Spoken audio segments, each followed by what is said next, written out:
তো আসসালামু আলাইকুম গাইজ, আমাদের কাছে টাকা আছে, কিন্তু এই দোকানদারকে আমি যারা জিজ্ঞেস করবো যে আমাদের এই দোকানদার চাচা আছে, এনাকে জিজ্ঞেস করবো, বলবো যে আমাদের কাছে টাকা নেই, আপনি কি আমাদেরকে দুধ পেটিস খাওয়াবেন? যদি উনি দুধ পেটিস খাওয়ায় তাহলে ওনার ভালো একটা পুরস্কার দিব আমরা।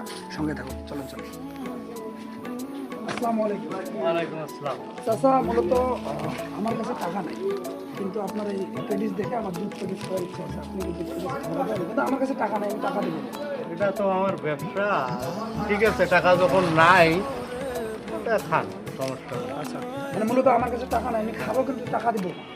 আচ্ছা ঠিক আছে, হোক, এর খান। জন্য কি দাবি রাখবেন? আপনি তো দেখতে ভদ্রলোক মানুষ, কিন্তু এখন আপনার কাছে যদি টাকা না থাকে, ঠিক আছে, আমি একটা খাওয়াবো। কিন্তু কোনো দাবি রাখবেন কি? না না, কোনো দাবি নেই, কোনো দাবি নেই, দাবি রাখবে না চাচা, আমাদেরকে খাওয়াবে, সঙ্গে থাকুন। কোনো দাবি নাই। আপনার মন অনেক বড়। খাওয়াবো। আচ্ছা দেন দেখি, আমরা তাহলে খাই আগে নাকি?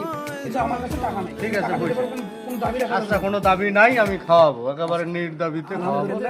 আঙ্কেল যে খাওয়াচ্ছে ফ্রিতে, যার জন্য দেখেন এখানে কিন্তু সুন্দরভাবে কেক, একটা কলা, আমাদেরকে যে পেটিস করছে সেখানে দিচ্ছে, যে এখন চিনি দিচ্ছে, তাই না নাকি আঙ্কেল? এটা হলো চিনি, চিনি দিচ্ছে। তো এই দোকানটার লোকেশন আমি দিয়ে দেবো, কমেন্ট বক্সে অবশ্যই চেক করে দেখবেন। চিনি দেওয়ার পর কি দেবেন এখন আঙ্কেল? এখন এই যে দুধ দেবো, অরিজিনাল গাভীর দুধ। অরিজিনাল গাভীর দুধ দিচ্ছে আঙ্কেল, মানে এই যে অরিজিনাল গাভীর দুধ, এটা আমাদের বাড়ির অলরেডি দিয়ে দিচ্ছে। এই যে হলো দুধ পেটিস। আসলে এনার মন মানসিকতা অনেক ভালো। আমার কাছে টাকা নাই, তারপর উনি খাওয়াচ্ছে। ধন্যবাদ আপনাকে। খাই দেখি টেস্টটা কেমন হয়েছে।